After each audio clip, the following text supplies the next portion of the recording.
धनबाद जिले के सबसे बड़े सरकारी हॉस्पिटल एसएनएमएमसीएच की लचर स्वास्थ्य व्यवस्था, सफाई, कुव्यवस्था की लगातार मिल रही शिकायत पर डीसी माधवी मिश्रा औचक निरीक्षण करने पहुंची। डीसी के साथ ADM law and order, SDO भी साथ एसएनएमएमसीएच पहुंचे। निरीक्षण के दौरान डीसी ने स्वास्थ्य व्यवस्था में कई खामियां पाई।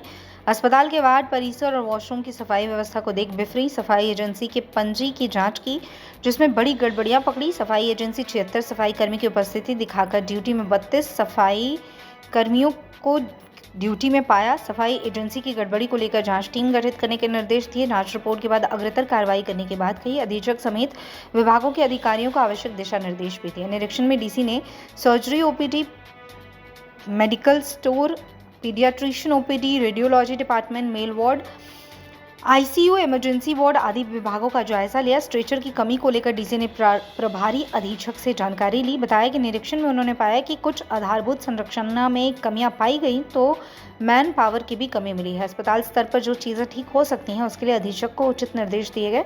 साथ ही सफाई व्यवस्था में कमियां मिली हैं जिसे दुरुस्त करने के लिए वरीय पदाधिकारी की प्रतिनियुक्ति की जाएगी। अगले 15 दिनों में भी सफाई व्यवस्था में सुधार नहीं होने पर आउटसोर्सिंग कंपनी के विरुद्ध कार्रवाई होगी। स्ट्रेचर की कमी को लेकर नया टेंडर निकाला जा रहा है जो कि प्रक्रिया में है। वहीं धनबाद एसएनएमएमसीएच अस्पताल में डीसी के आने की सूचना पर अस्पताल प्रबंधक व्यवस्था को दुरुस्त करने में लग गई। बेड पर चादर बिछाया गया। मरीजों ने भी इलाज में लापरवाही बरतने का आरोप लगाया। हॉस्पिटल के विभिन्न वार्डों का निरीक्षण किया है। बहुत सारी कमियां पाई गई हैं जिसको दूर करने के लिए हमने सुपरिटेंडेंट और संबंधित विभाग का अध्यक्ष से बात करी है। कुछ जो कमियां हैं वो आधारभूत संरचना संबंधित है और कुछ कमियां वो मैन पावर रिलेटेड है। दोनों को लेकर के हम लोगों ने बात करी है। जो यहाँ से हॉस्पिटल लेवल पर चीज़ें ठीक होनी है उसके लिए सुपरिटेंडेंट साहब को बोला गया है और उन्होंने अश्योर कराया है कि आगे से भविष्य में ऐसी शिकायतें नहीं आने पाएंगी। सफाई का काम यहाँ पर क्योंकि एक आउटसोर्सिंग एजेंसी है कमांडो, उनको दिया गया है। उन लोगों से भी हम लोगों ने बात किया, उसमें हम लोग को संख्या कम दिखाई पड़ी जितना संख्या वो बता रहे हैं। उनका कहना है कि वो दूसरी बिल्डिंग में सफाई करने बाकी सफाई कर्मी गए हुए हैं। आगे आने वाले समय में हम एक वरीय पदाधिकारी को यहाँ पर सफाई के विशेष निरीक्षण के लिए अपॉइंट कर रहे हैं और अगर अगले आगे एक हफ्ते 15 दिन में भी यही लचर व्यवस्था दिखाई पड़ेगी तो हम लोग आउटसोर्सिंग कंपनी के खिलाफ कार्रवाई के लिए लिखेंगे। नहीं मिलने की बड़ी शिकायत है मरीजों को और कई बार ऐसा होता है कि मरीजों को जमीन में आकर के लेटना पड़ जाता है, लेटाना पड़ जाता है। जो एक्सीडेंट में घायल आते हैं उसके बाद उनको आधे घंटे के बाद 1 घंटे के बाद स्टेशन मिलता है, तब जाकर उनका इलाज शुरू होता है। इस बिंदु को लेकर के भी हमने अभी अधीक्षक महोदय से बात करी है। उनके द्वारा ये अश्योर किया गया है कि पहली चीज़ स्ट्रेचर की उपलब्धता सुनिश्चित करने के लिए ये लोग नया टेंडर फ्लोट किए हुए हैं, उसको जितना जल्दी डिस्पोज करने के ये लोग प्रयास कर रहे हैं। और दूसरा इन्होंने वार्ड बॉयज़ को असाइन किया है कि जो स्ट्रेचर की कमी है वो इस वजह से ना क्रिएट होने पाए कि मरीज स्ट्रेचर को बाहर छोड़ के चले जा रहे हैं। तो ये दोनों पॉइंट पे हम लोगों ने इनसे बात करी है और आगे हम लोग इंश्योर करेंगे अधीक्षक महोदय से बात करके कि ये समस्या ना आने पाए।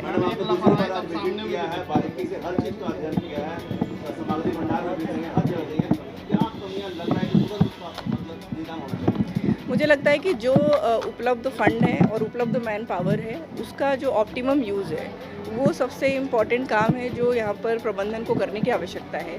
और मैंने मुख्य रूप से इसी पॉइंट पर सुपरिटेंडेंट साहब से बात करी है क्योंकि मैन पावर के शॉर्टेज हो सकते हैं, फंड का कमी हो सकती है, बट कम से कम जो अभी उपलब्धता है और जो इमीडिएट ज़रूरत की चीज़ें हैं जैसे एक्सरे मशीन को रिपेयर करा लेना, सफाई कर्मियों की उपलब्धता सुनिश्चित कराना, उनका केवल रोल में नाम नहीं हो बल्कि वो वास्तव में उपस्थित पाए जाए। तो अगर मुझे लग रहा है ये सारी चीज़ें इंश्योर हम लोग कर पाएंगे तो एक बेसिक जो फैसिलिटी हम लोग पब्लिक को यहाँ पर दे पाएंगे। मैडम, एक सामने आपने आपके आने के बाद मरीजों का बेड जो है वो तत्काल बदला गया। नहीं लगता कि ये आपके आने के बाद दुरुस्त करने की प्रक्रिया आपके नहीं रहने पर भी कैसे? इसकी शिकायत हमें कई मरीजों ने भी करी कि निरीक्षण की सूचना पर ही उन लोगों को बेडशीट वगैरह प्रोवाइड करी गई है और इसके बाद वो 2 दिन से यहाँ एडमिट थे, उनको बेडशीट नहीं दी गई है। वो हमने अभी बोला है सुपरिटेंडेंट साहब को कि ये सीन नहीं होना चाहिए। कहीं भी कोई अपवाद स्वरूप अगर कोई कमी नज़र आती है तो उसको हम लोग सुधार सकते हैं, बट अगर जनरल तरीके से ये कमी दिखेगी तो ये बहुत ही ज़्यादा लापरवाही का प्रतीक है। देखिए, ज़िला प्रशासन की ओर से मेरा जो उद्देश्य है वो ये है कि हम लोग पब्लिक के लिए कितनी अच्छी सुविधा प्रोवाइड कर सकते हैं।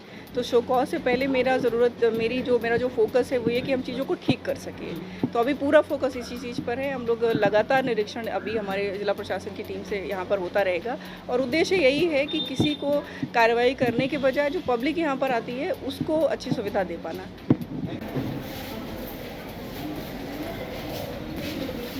Yes.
आज सफाइयाँ बहुत अच्छा हो रही है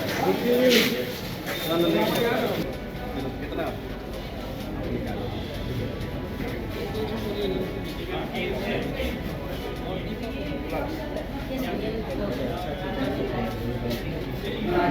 Actually,